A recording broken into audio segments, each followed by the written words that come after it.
Hello, my name is Shivani. You're at the Curly Bookworm, and today we're going to be talking about books that are chill.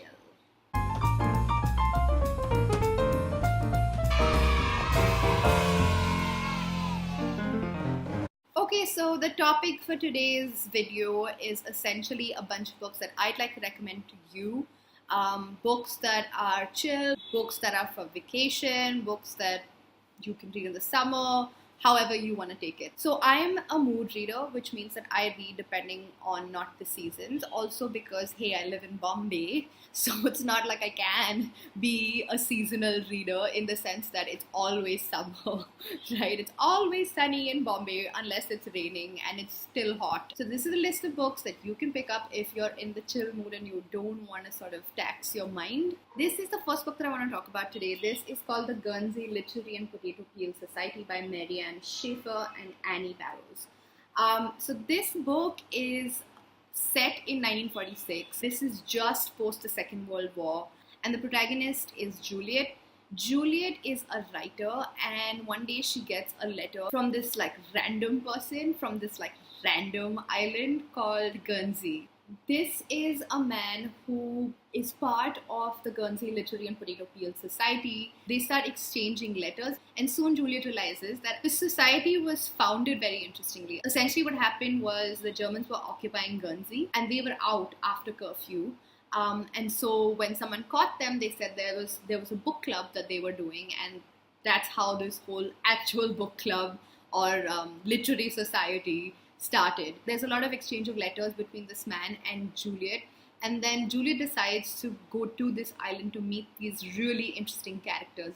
So it's a really light, fun, chill read. It has beautiful, wonderful, small characters within the island, and that's literally only one of the perks of reading this book. I would really recommend that you pick it up and read it. The second book that I want to talk to you about is one of my favorite Roald Dahl books of all time. It is Boy.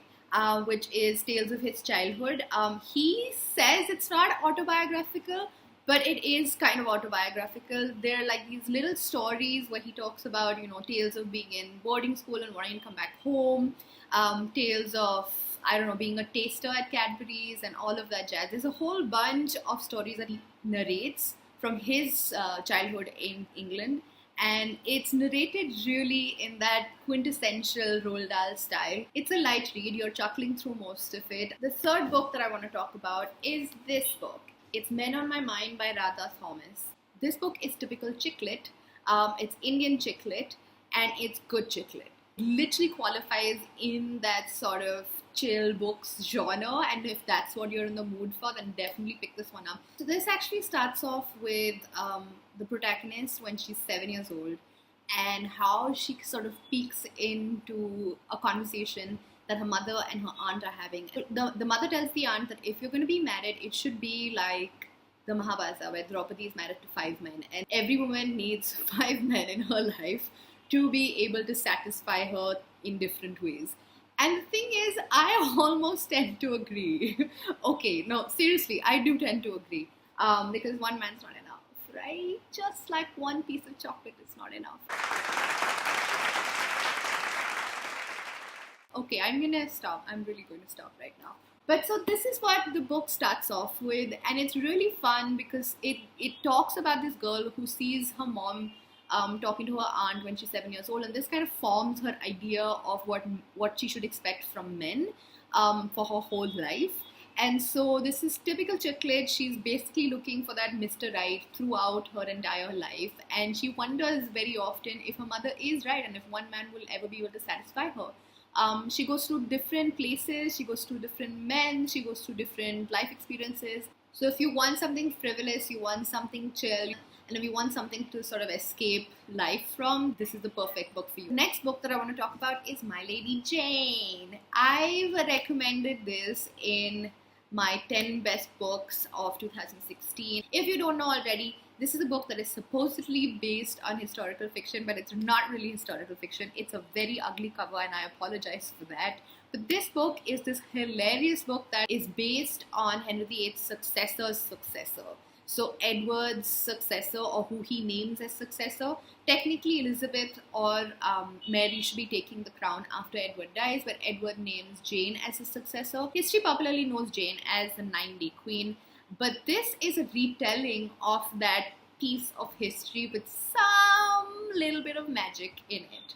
Are you interested? You should be, because it's so much fun. The next book that I want to talk to you about is my all-time favorite. I know I've been saying this through this video, but I will be talking about some of my favorites in this video, and they will at some point feature in the top 3 series. So this is one that I picked up in the British Library in London. This is Anne of Green Gables. Just look at how gorgeous it is.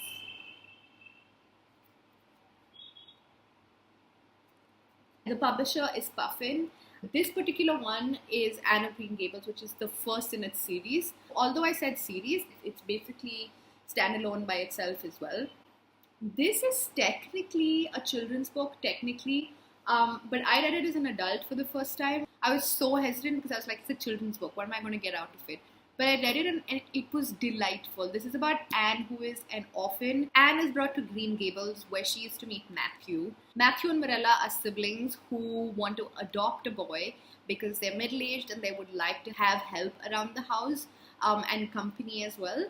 So they send word for a boy for adoption, except that when Anne gets there, she's not a boy, she's a girl, and she's this delightful little girl. So Matthew brings her home because what do you do with a girl who's waiting at a station and looks really like puppy doggy or whatever? And brings her back to Marilla, and Marilla's like, dude, I asked for a boy, what the hell? I know it sounds misogynistic, and it may well be because it was written a long time ago, but you have to read this one because it is so fun. Anne is just one of my favorite characters through all the books that I've ever read, because she's just, she's so much fun. She's such a cutie. I can't wait for you guys to read this book and come back and comment here and tell me what you thought of this book, because oh my god, it is such a good story. The second last book on my list is this one. Again, it's one of my favorite authors, Megan Keyes. It is Under the Duvet. This, unlike most of her books, is not a novel. It's a short story book.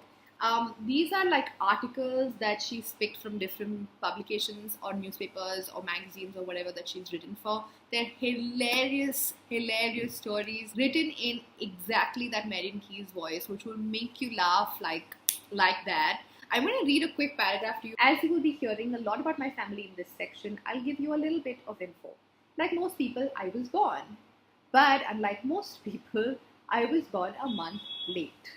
The net result was that instead of being a sunny, dynamic Leo, I am now a neurotic, nitpicking Virgo, or maybe it's just me. It was a hard lesson, and since then, I always try to arrive on time. So the last book on my list is Amy and Roger's Epic Detour by Morgan Matson. This is a young adult novel with Amy as its protagonist. Amy is a girl who has recently lost her father, and she's obviously not in a good place. Her mother has decided to move from California to the east, and her mother moved before Amy did, and so she wants Amy to pick up the car and bring it to Philadelphia, which is where she's moved. I think it's Philadelphia. Okay, I read this book a little while back, so I feel like it's Philadelphia, but it's not, don't kill me, okay?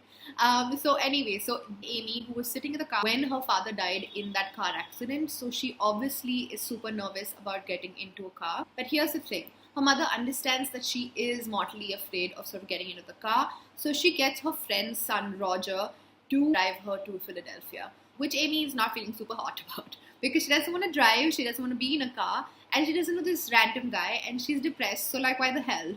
But she decides to do it anyway because, well, your mother asks you to do something, you have to do it, so she does it. Her mother actually draws out an entire plan for them. She basically gives them a map of take this road, take this route, stop at this particular B&B, blah, blah, blah. So there's like strict instructions that she's prepared for Amy and Roger, and she kind of sets out with Roger. And at some point at the beginning of this trip, they realize that they don't want to be going on this mapped out road trip. They want to take a detour. So this whole story is about these two strangers, these two teenagers who are driving from California to Philadelphia, take a detour to a whole bunch of places that they didn't expect to, and have a whole bunch of life experiences that they didn't expect to have. So the book has like these playlists that they play, these little caricatures and drawings and stuff like that. Definitely pick up this book because it's super fun and it's super quick and you will really enjoy it. And with that, I am done with my list of light reads. As usual, share this video, spread the book love. Don't just be greedy and be like, oh, I'll take all of her recommendations, but I won't share this video with anybody else. I want to keep all these books for myself. I know you're not like that. I know you're generous. I know you're filled with love. Tell me if you've picked up some of these books or if you've read them before, how you felt about them. Tell me what your idea of light reads are. Give me recommendations. And if you want to be reminded every time I put up a video, please make sure that you hit the bell button next to subscribe button. Until next time, bye-bye. We're going to the second-hand bookstore. We're going to the second-hand bookstore.